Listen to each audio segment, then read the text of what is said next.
Je reprends une autre thématique du livre de l'Exode de la Bible. Une thématique qui va avec ce que la peur peut nous faire en tant qu'enfermement d'autrui dans une logique de mort, dans une culture de mort même. C'est ça ce que la figure pharaonique a lancé. Et la question c'est, est-ce que tout le monde va rentrer dans cette musique de la mort? Ou est-ce qu'il y a des hommes, des femmes qui disent non, moi, non. Ça, il y a des choses injustes dans telle ou telle action, d'accord. On va devenir membre de telle association pour dire non, il faut défendre la vie sauvage des animaux, il faut défendre tel ou tel groupe humain parce que la culture est en train de disparaître. Mais quand il s'agit d'une culture de mort, c'est-à-dire ce que ce pharaon désire maintenir uniquement en forme d'esclavage les uns et les autres et d'avoir mis en place une politique de génocide, qu'est-ce que je fais, moi qui fais partie d'une contrée, d'une population où cet ordre est donné? Et là, nous avons dans l'Exode, toujours au premier chapitre, toute une série de personnages, premier et deuxième chapitre, qui s'opposent à cette logique-là. Les premières femmes dont on parle, qui reçoivent un ordre explicite de la part de Pharaon de mettre à mort, au moment de leur naissance, tous les petits garçons qui naissent. Les filles, on les laisse vivre parce que ça peut fournir les harems des grands messieurs de l'époque, mais les garçons, on n'en veut pas, il faut, dit Pharaon, les tuer. Donc on demande à des membres du peuple même concerné d'égorger ses propres bébés, surtout les bébés garçons. C'est absolument incroyable, mais si nous regardons l'histoire des cultures, nous nous rendons bien compte que c'est une tactique extrêmement répandue que les geôliers demandent aux membres des peuples poursuivis d'être eux-mêmes les acteurs de la mise à mort. Donc pendant le nazisme par exemple, on cherchait des juifs qui voulaient bien mettre à mort leurs propres frères et sœurs, donc de collaborer et donc de mettre de la scission à l'intérieur du groupe. Ici dans l'Exode, c'est sous cette forme-là que le pharaon s'adresse aux sages-femmes en disant « vous ferez ça ».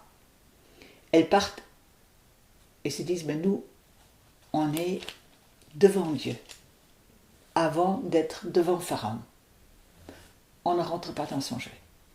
On résiste, elles payent un risque énorme. Elles pourraient être mises à mort immédiatement par Pharaon. Mais elles disent devant Dieu, il vaut mieux ça que de devenir femmes d'assassinats multiples, parce qu'elles feraient cette sélection des mises à mort parmi les enfants qui naissent. Donc on a là une problématique qui n'a pas disparu de l'humanité depuis le temps où ça a été écrit. Une fois c'est les filles qu'on laisse vivre, une autre fois c'est les garçons qu'on laisse vivre, mais c'est une forte forme d'eugénisme avec le but d'un génocide. Ça existe aujourd'hui. Et donc la question c'est, quand on te donne un ordre qui fait partie d'une culture ambiante de mort, est-ce que tu as repéré que tu as demandé à prendre position dans ta conscience et de te placer selon le plus haut niveau de responsabilité? Toi, tu as reçu la vie par naissance et le souffle de Dieu. Est-ce que tu donnes la possibilité à un autre de naître et de vivre, non pas parce que tu décides que oui ou non, il a la bonne figure pour mériter la vie, mais parce que le souffle de Dieu habite déjà celui qui vient de naître.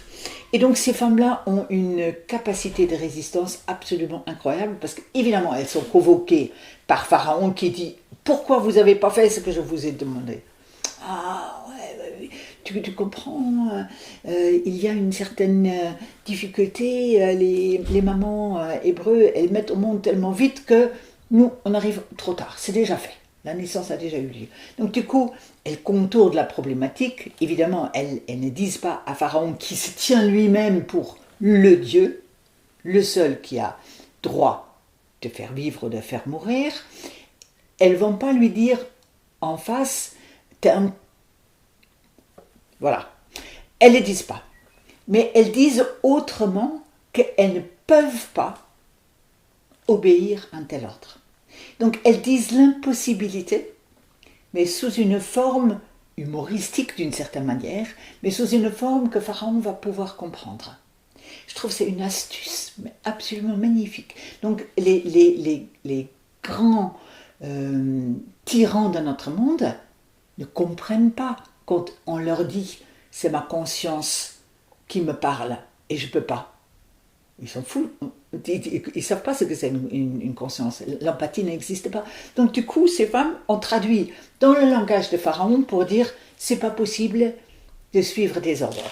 Pharaon n'est pas bête, il voit qu'il n'arrive pas à ses fins avec ces deux femmes. Donc du coup, il demande à son propre peuple de devenir acteur de mort concernant les naissances chez le peuple hébreu. Et donc demande que tu regardes ce qui se passe dans ta famille, dans le voisinage, et si c'est un garçon, tu le balances dans l'eau.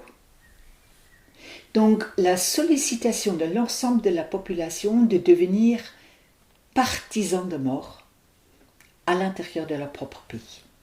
On ne nous dit pas qui obéit, qui n'obéit pas, parce que le récit après se concentre sur d'autres femmes de résistance. C'est la première mention de la naissance du petit Moïse, qu'on connaît bien par ailleurs après, et on nous dit que sa mère, au moment de la naissance, reconnaît en lui que Dieu l'a déjà béni avant même qu'elle ne puisse dire ou faire quoi que ce soit.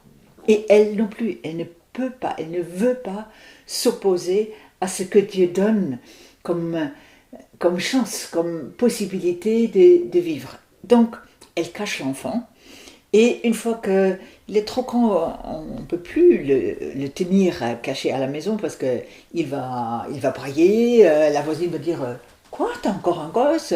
Montre-le » et donc ça va être un garçon, donc voilà. Donc, la maman ne peut pas le laisser plus longtemps à la maison. Qu'est-ce qu'elle fait?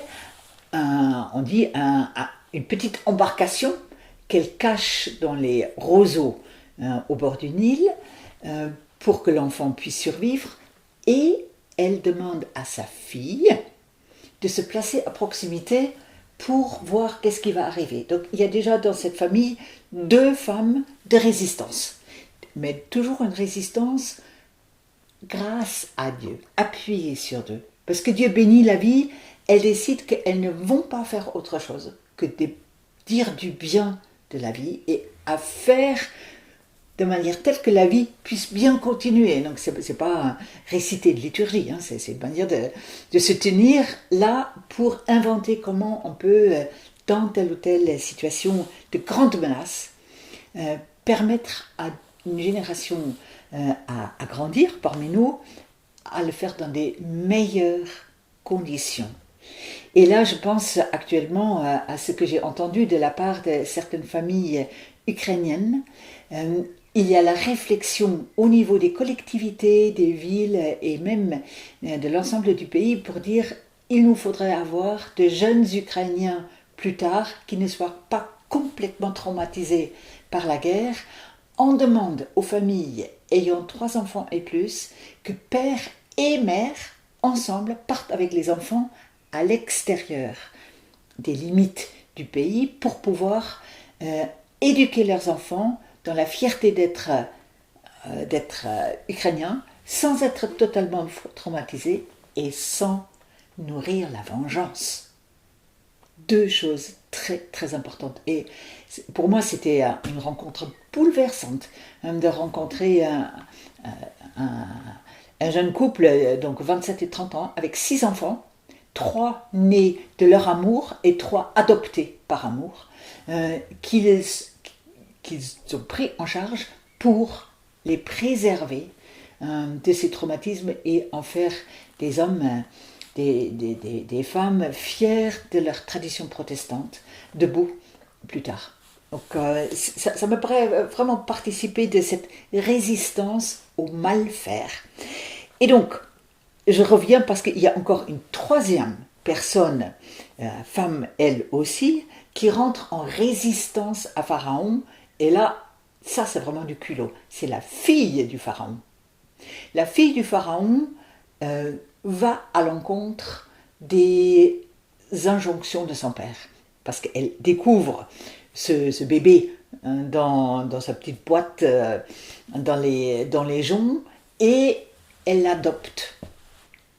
Par le regard pour commencer, la petite sœur, la grande sœur de Moïse voit le mouvement intérieur de cette jeune femme et dit « Est-ce que tu veux que, pour que tu puisses l'adopter à fond, te trouver une nourrice qui va l'allaiter ?» Parce qu'évidemment, une jeune femme qui décide d'adopter un bébé qui pleure ne pourra pas le nourrir.